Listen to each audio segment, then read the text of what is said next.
It's time for This Week in Nerd News, Episode 18. Covering the week of July 7th through the 13th, 2013. This week in Nerd Movie News, with Pacific Rim hitting theaters this weekend, Guillermo del Toro is obviously going to be on a lot of people's minds in Hollywood, and del Toro is using the momentum to start talking about adopting Slaughterhouse-5 with a script by Charlie Kaufman, as well as adopting Frankenstein starring Benedict Cumberbatch. I don't know if either of those things are going to be as exciting as giant robots punching Godzillas in the face, but they're definitely getting up there. After months of back and forthing, Sam Mendes has finally dropped the coy attitude and agreed to direct the next James Bond film, currently titled Bond 24. No word yet on just how much money Mendes will be getting to direct the film, but the answer is obviously ginormous. New photos have emerged of Jamie Foxx in character as Electro for The Amazing Spider-Man 2, and wow, I'm actually kind of getting close to being excited for the next Spider-Man movie. Could the Green Arrow be the centerpiece of the planned Justice League movie? No. But that isn't stopping Arrow star Stephen Amell from talking like Oliver Queen could be the next Tony Stark. Amell told Sci-Fi Now, quote, "I think that Green Arrow has an opportunity to mature in much the same way Iron Man did in the Marvel Universe. He wasn't necessarily a top-level character, but because they made an Iron Man movie and it was successful, it vaulted him up and now he anchors the Avengers." Now, correct me if I'm wrong, Steven, but I think that what made Iron Man work was Robert Downey Jr. more than anything else. Are you sure you want to be making those comparisons? This week in Nerd TV news.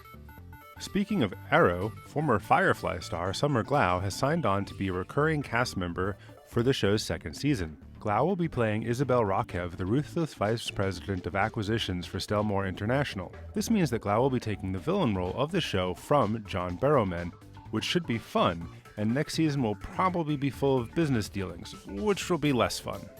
Alan Moore and Kevin O'Neill's League of Extraordinary Gentlemen has never had an extraordinary adaptation.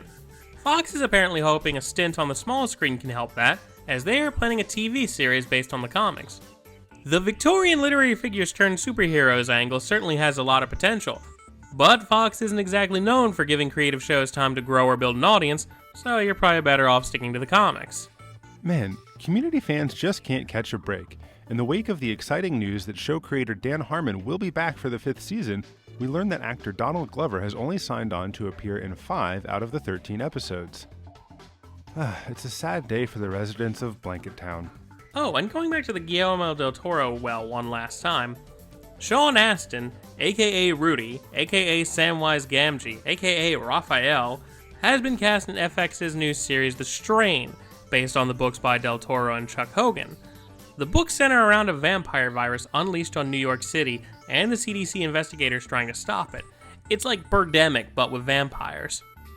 This week in Nerd Video Game News, Xbox has a new X-Boss. This week, Microsoft CEO Steve Ballmer has tapped former engineering head Julie Larson-Green to head the Xbox division. Larson-Green primarily won acclaim for her work on Office 2007 and Windows 7, and not in any kind of gaming capacity. So I guess we can look forward to the Xbox One Spreadsheet Edition. That might not actually be too far off. At the same time that Xbox is getting a new leader, Microsoft is trying to sell it to new customers, namely small businesses. The Redmond tech giant is trying to argue that the Kinect and now the Microsoft-owned Skype make it the perfect conferencing tool. You know, I may be crazy, but I think putting a $500 video game system in the middle of the meeting room isn't exactly going to get shit done, guys. Hope you got in those PS4 pre-orders, because GameStop and Amazon are both sold out. Plenty of Xbox Ones left over, though. Please buy? Eidos recently released Deus Ex The Fall for iOS.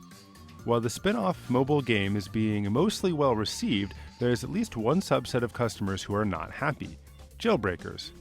Eidos has built the game to disable the firing of guns if the game is being run on a jailbroken device. To be clear, this is not for people pirating the game. These are paying customers who have hacked their device for other reasons. This policy is particularly out of place for a game that uses hacking as a major gaming mechanic. Hey guys, you have too much money and/or time on your hand? Well, Valve can take care of that for you. The Steam Summer Sale is officially underway, so go ahead and get all of those games you're not going to end up playing after all. That's all for this week. Make sure to hit subscribe to get all of the latest episodes. You can check out all of our shows, including our weekly podcast, at jasonsquared.com. You can also like us on Facebook at www.facebook.com/JasonSquaredShow.